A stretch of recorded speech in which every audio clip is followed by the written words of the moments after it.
Understanding permutations and combinations.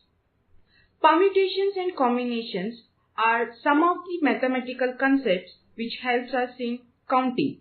These concepts are based on fundamental principle of counting.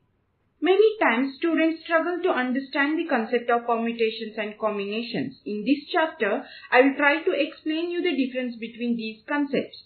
At the end of the chapter, hopefully you will be able to understand when to apply permutations and when to apply combinations while solving the problems. Let's begin by studying two kinds of scenario which involve counting. Consider a first scenario. Three persons contest for the post of a president and a secretary.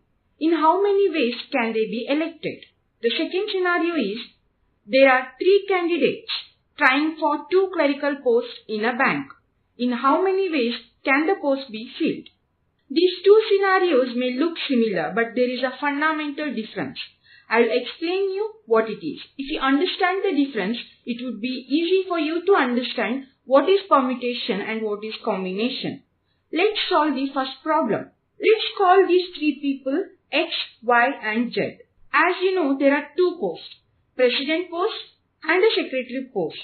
The question is, in how many ways these people can be elected as a president or as a secretary? If X become president, then either Y or Z can be secretary. If Y become president, then either X or Z can be secretary. Similarly, if Z become president, then either X or Y can become secretary. Just have a quick look of all the possibilities here. There are total 6 different ways in which these three people can be elected to the post. Now let's consider second problem. Again we call these three people as X, Y and Z. And we have two clerical posts in the bank. What are the possible choices to fill these posts by these people? First, we can select X and Y. Then we can select X and Z. And we can also select Y and Z.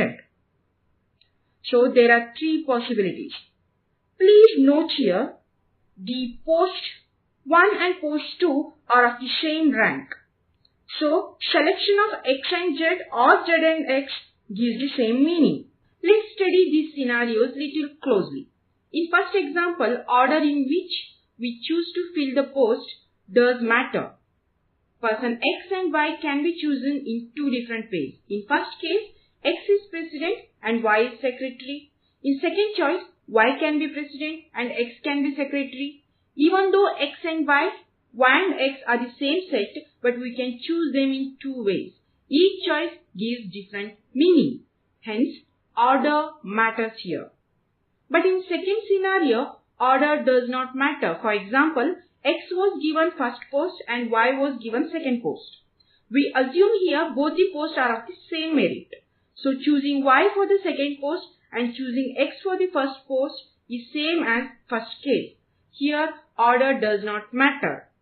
In permutations, different order of arranging things results in different meaning. In combinations, the order of arrangement does not matter. No matter which order you arrange the things, it doesn't give different meaning to the combinations formed. I hope now it is clear to you what is permutation and what is combination. Let me repeat. Arrangements with regard to order are called permutations and selections without regard to order is called as combinations.